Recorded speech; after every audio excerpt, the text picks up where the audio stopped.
Hello les amis, bon ça fait longtemps et aujourd'hui on se retrouve, on va se faire une petite vidéo comme je le dis depuis longtemps, c'est vraiment entre guillemets la première où depuis le confinement on va pouvoir vraiment sortir et aller faire un tour et vous présenter une voiture. Donc là je suis avec Cyril, The Rascal Cats, que plein de gens connaissent, il est là. Salut à tous. Et on va filmer son Type 34 qui est juste magnifique.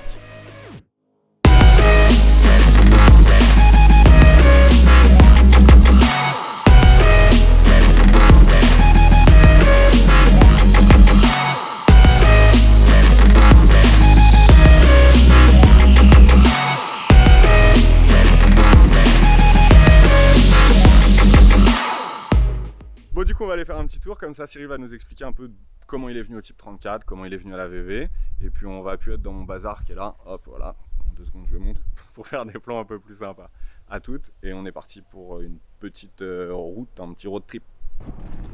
Bon du coup on est dans la voiture avec Cyril, on fait un petit tour et on va essayer de se trouver un endroit sympa pour faire un petit shooting photo au passage de son 34, pour une fois c'est moi qui vais faire des photos et pas lui, à gauche pardon. Donc Cyril, dis-nous tout. Depuis combien de temps es-tu dans la VV? Ça fait en fait ça fait 15-20 ans que je suis dans la VV. Ça fait en fait j'ai vécu ma passion au travers de Super VV Magazine. J'ai commencé à acheter des miniatures et à remplir une étagère. Puis l'étagère est devenue trop petite. J'ai racheté une étagère plus grande et ainsi de suite jusqu'à avoir un garage et une voiture dedans. Un garage et une voiture dedans. Et en fait j'ai sauté le pas en je crois 2006 où j'ai acheté ma première Cox qui était une coccinelle de 1961 qui était genre posée par terre. Il est trop fort parce qu'il anticipe mes questions. Donc quelle est ta première VV? Voilà. Une Cox de 61. Une Cox de 61 posée par terre. Oh, ici, ouais, je suis désolé, ici ça saute. Là tu prends droite. C'était une voiture que j'avais achetée via le forum du Radical Bugs, que je suis allé chercher par la route parce que je voulais que ça, en fait, je voulais que ça roule tout de suite. Et puis en fin de compte, on s'est fait la main. On s'est fait la main dessus avec Fanny, mais Fanny voulait pas que j'achète une Cox en fait. Clairement, elle voulait pas que j'achète une Cox. Étonnant. En fait, elle voulait que j'achète un 34 au départ. Ah, donc d'où le 34 qui est là. Ok. D'où le 34 qui est là. Le 34 qui est là. Si aujourd'hui je roule en 34, quelque part, c'est quand même grâce à elle. Ok. Donc du coup, ce 34, tu l'as depuis... Alors, je l'ai vu... c'est un peu compliqué. Je roulais en 61. Mon meilleur pote roulait en 61. Mon meilleur pote s'achète. Ouais, c'est son Karmann. Voilà, mon meilleur pote s'achète un Karmann, un Lowlight de 56, entièrement d'origine, et me dit un jour, tout droit, ouais, tu viens le chercher avec moi. Je vais le chercher avec lui. Et en fait, quand je monte dans cette voiture, je me dis, ouais, en vrai, il faut vraiment que je change de bagnole. Voilà. Et mais je savais vraiment pas ce que je voulais. Et en fait, je m'étais arrêté sur plusieurs modèles. Il y avait le BMW 3 litres CS, il y avait la BMW 1602, enfin la série 02, donc 1602, 1802 et ainsi de suite. Le Type 34. Ok. Et en fait, je cherchais sans vraiment chercher. Enfin, j'attendais qu'il y ait quelque chose qui me parle et qui vienne à moi que juste, tu vois, chercher bêtement. Et donc là, ce fameux Type 34 qui arrive par le biais de Farid, qui est un pote à moi, et ça, c'est assez fou. En fait, c'est ça qui est rigolo, c'est que du coup, tu connais le précédent propriétaire. Ouais. En fait, il y a un soir, on rentre de week-end, donc avec mon meilleur pote et son lowlight, ça m'en avait mis plein les yeux. Il est genre 2 h du matin, j'allume l'ordi, tu sais, le premier truc que tu fais quand tu rentres chez toi, et je commence à faire les annonces sur 200 bas. Je trouve rien, et je me dis, bon vas-y, je vais faire vite fait un tour sur le forum Karmann. Et genre, un quart d'heure avant, Farid met l'annonce pour son Karmann. Donc en fait, j'ai été le premier à répondre. D'accord. Et là, franchement, la vérité, je l'ai harcelé. Ah bah. C'est-à-dire que je lui ai envoyé des messages, et il a fini par craquer et me dire, ok, viens le voir. Entre temps, on m'avait dressé un portrait de cette voiture qui était genre un bijou. Ouais. Donc je m'attends, si tu veux, quand Farid m'ouvre la porte de chez lui, je m'attends à voir un bijou et là je suis super déçu. Sauf qu'en fait, j'ai cassé les pieds à tout le monde pendant 1 mois avec le 34. Et là Fanny elle me dit ah non, on est venu là. Tu le prends. Maintenant tu vas faire un tour avec. Et là je vais faire un tour avec et je reviens avec le sourire, genre le sourire idiot comme ça. Et là tu te dis ok c'est bon. C'est cette voiture là. En fait je l'avais déjà acheté. Ouais, il est beau comme tout. L'intérieur d'un 34, j'étais jamais monté dans un 34, c'est la première fois. C'est plutôt silencieux. Ouais. Je suis assez étonné, c'est silencieux, c'est confortable. C'est, on verra tout à l'heure s'il me laisse faire un tour. Ouais, bien sûr. Là, on va redescendre sur les quais et on va essayer d'aller se mettre sur le futur port de Cormeilles. Ils sont en travaux, je pense que ça va faire des plans sympas. Donc du coup, il n'y a pas trop de place derrière, mais quand même un petit peu. Mais par contre, c'est très très joli. L'intérieur, franchement, les finitions sont ouf par rapport à une coque, c'est très étonnant. Et c'est presque au niveau de la Porsche, hein. Franchement, c'est vraiment beau. Si ce n'est presque plus en vrai. Il est de quelle année? Il est de mai 65. Ouais, donc il est de la même année que ma Porsche et très clairement les finitions, les panneaux de porte et tout ça, à l'époque, ils sont presque mieux, hein, sérieux. Hein. En fait, ça valait à l'époque presque aussi cher qu'une 356. Ouais. Là, tu prends à droite. Et du coup, ça, je pense que c'est ça qui a fait que ça n'a pas marché. Bah, du coup, si tu veux, ça sort, ça a à peine 50 chevaux. Ouais. Quand tu vois qu'une 356 sortait avec 70 ou 75 chevaux, je crois, de mémoire. Je suis dans ces eaux-là, je sais pas exactement. Mais du coup, voilà. La Super 90, c'est 90 chevaux. Moi, je pense que la Super 90, c'était un peu plus cher vraiment plus cher que le 34, mais. Je pense aussi. Ah, en tout cas, c'est top. C'est vraiment bien. Je vais faire des plans par la fenêtre.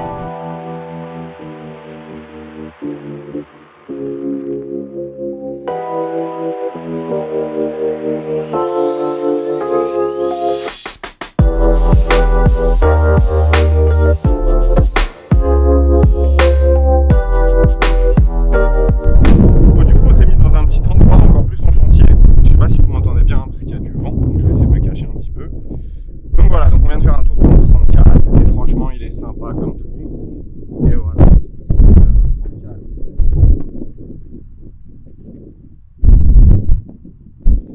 Est-ce que Cyril, du coup, il va nous présenter un peu le 34 en nous ouvrant un petit peu le capot, compartiment moteur et tout ça. Donc, bon, vous savez bien, c'est un moteur qui est à l'arrière. Et du coup, moteur à l'arrière, mais moteur vraiment particulier, parce qu'il y a un coffre en plus. On va regarder ça, vous allez voir.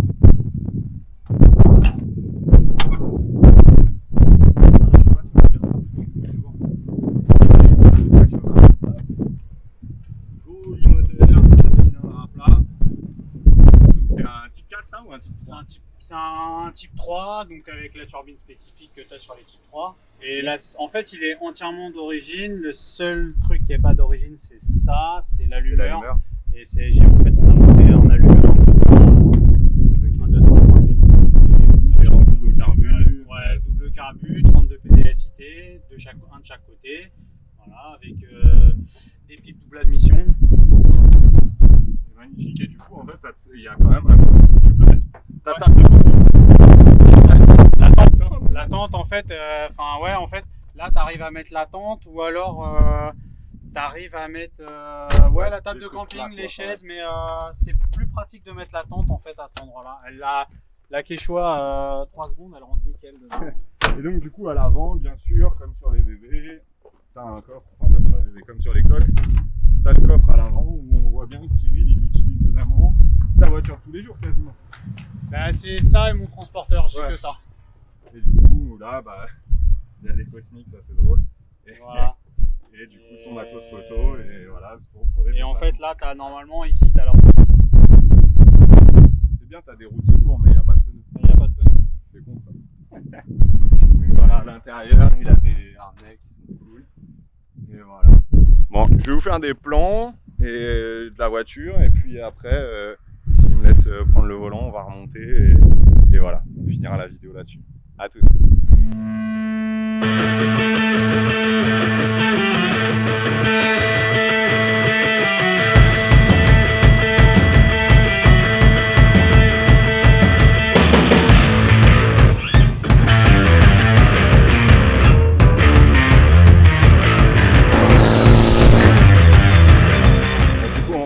L'endroit était assez fou et ils ont été super sympas, ils nous ont laissé rentrer, mais en même temps on n'a pas fait les cons, on était là juste pour faire 2-3 photos. Fais gaffe, il y a une bagnole qui arrive un peu vite. Du coup on va aller chercher mon fils à l'école. On va aller chercher une auto classieuse. Voilà, c'est ça. C'est comment on fait pour faire naître la passion à un enfant, toujours le faire monter dans des voitures sympas.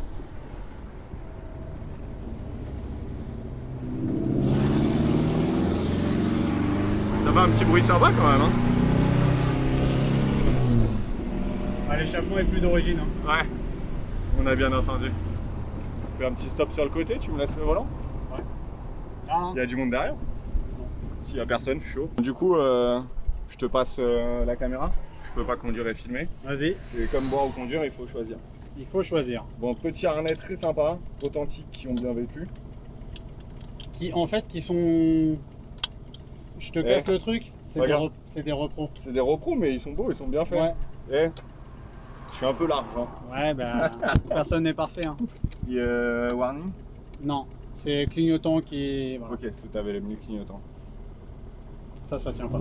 Ça tient pas? Ah, je t'ai dit, hein, elle est super fiable, mais elle est pas parfaite. Hein. Déjà, c'est très smooth là à l'embrayage. Oh putain, ça se conduit tout seul, c'est beau. Oh putain. Ah, cette porte. Attache-toi quand même, ça fait 2 fois qu'il a failli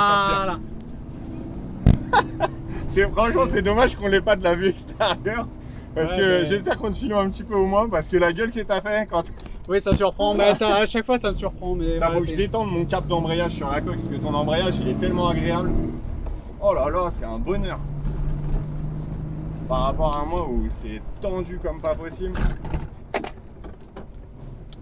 Ça freine bien, ma foi. Mais on est tellement bien dans un 34. Franchement, direction très précise. C'est un train avant comment? Un train avant à pivot C'est un train avant, en fait c'est un train avant de type 3. Ok, c'est pas un train avant de coque, ça rotule ou un truc comme ça? C'est un train avant avec des... C'est un train avant avec des lames. Pas avec des lames, avec des barres de torsion. Avec des barres de torsion, d'accord. Ce qui fait que tu peux le décranter si tu as envie de le rabaisser. Ok, donc t'as pas de fusée ou de trucs comme ça à mettre, tu décrantes directement. Ouais. C'est cool. Bah, tu peux rajouter des fusées pour aller encore plus bas. Ok. En tout cas, ça freine super bien, c'est super agréable. T'as 4 freins à disque en fait. Ah, il y a 4 freins à disque ouais. dessus. Ouais. Putain, ça freine hyper bien. Et c'est le Neyman. Normalement, ouais, d'origine, t'as le Neyman. Je couperai sur la vidéo le fait qu'il n'y a pas de Neyman. Alors, je l'ai parce que je l'ai acheté à Essy-Scholdendorf. À Bad Camberg, j'ai racheté une colonne de direction complète. Ah, c'est beau. Franchement, c'est très bien fini. Ouais. C'est très bien fini. Ça, on voit que c'est du Made in Rascal 4. Made in Rascal 4. D'ailleurs, on va rappeler ce que tu fais. Toi, tu fais des petits accessoires custom. Ça match exactement. Ça match avec les trucs. Donc, toi, tu fais des accessoires custom aussi. C'est ça. Ouais, on peut te suivre sur ton Insta. Hop, je vais le rajouter sur la vidéo. Je vais l'incruster. de Rascal 4. Et sur Facebook, pareil. Et sur le site internet. Voilà. Et en fait, ouais, on va dire que je suis artiste. Ouais, c'est ça. Bah, tu fais des leviers de vitesse. Tiens, filme ton levier de vitesse. C'est toi qui l'as fait. Il est super joli. D'ailleurs, et t'as fait aussi le soufflet en tartan. Et t'as fait aussi les petits ça se voit. J'adore, c'est vraiment magnifique. J'espère que ça se voit parce que je vois pas le reste. Non, ça tourne, c'est sûr que ça marche. Et du coup, ça, c'est vraiment top. Franchement, la Porsche, je voulais faire des sièges, récupérer des sièges d'origine. Et en fait, faire un truc comme un motif central comme le pied de poule, mais je voulais le faire en tartan rouge comme ça, exactement comme ça, gris. Ça change quoi. Ah, ça change, c'est top. Putain, franchement, elle se conduit, c'est un bonheur. C'est un bonheur. Pour te donner une idée, quand Farid il me l'a vendue, elle avait 14 500 km au compteur et je te laisse nous dire combien il y a au compteur. 61 964. 964 les gars. C'est un bon kilométrage. Donc elle a fait en gros en 6 ans, j'ai fait j'ai une moyenne d'à peu près 10 000 km par an parce qu'il y a 2 ans où elle n'a pas servi. Non, franchement, elle est à hauteur d'origine ou elle est un peu plus basse? En fait, je pense que les barres de torsion à l'arrière sont un peu fatiguées. Du coup, il est un peu bas de l'arrière, mais sinon c'est à hauteur d'origine. Et en vrai, franchement, ça suffit quoi. C'est ultra confortable. Et ça, c'est censé être quoi, ventilation ou poste? Non, ça c'est le. Filme-le qu'on voit bien le truc. Alors ça, je sais pas si on va bien le voir comme ça, ce truc-là. C'est normalement le haut-parleur, l'autoradio qui est censé se trouver là. Moi, je voulais mettre en fait, normalement, tu as une horloge à la place du compte-tour ici. Et je pensais mettre l'horloge à cette place-là, mais ça rentre pas parce que c'est pas prévu pour. D'accord. Du coup, j'ai viré l'horloge. Et par contre, là, je suis un peu triste. Hein. T'aurais pu nous faire un petit bouton spécialisé de chez toi. Mais tu sais, malheureusement. Ouais, comme on dit, les cordonniers sont toujours les plus mal chaussés. Les plus mal chaussés. Et en fait, Bah ça je l'ai fait juste avant de partir, Ah, franchement. tout à l'heure. Sérieux? Ouais, ça je l'ai fini juste avant de partir.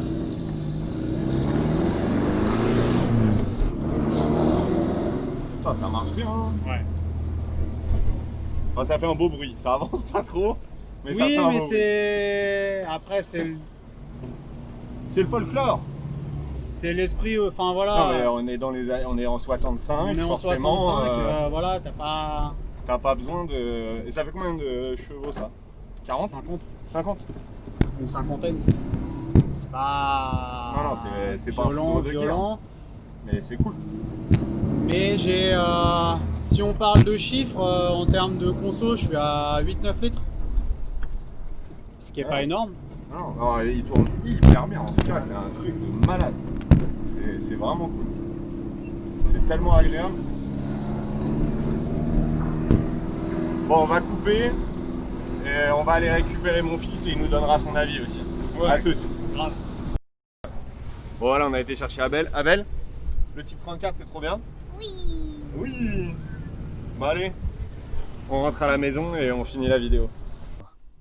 Vas-y. Et voilà, bon on est rentré, et bah j'espère que la vidéo vous aura plu. N'hésitez pas à vous abonner à la chaîne, sur nos réseaux Insta. Donc je rappelle Cyril, Alderas Calcat. voilà. Et puis moi Sam Skydiver. Je vous dis à bientôt et j'espère que cette vidéo vous aura plu. Ciao les gars!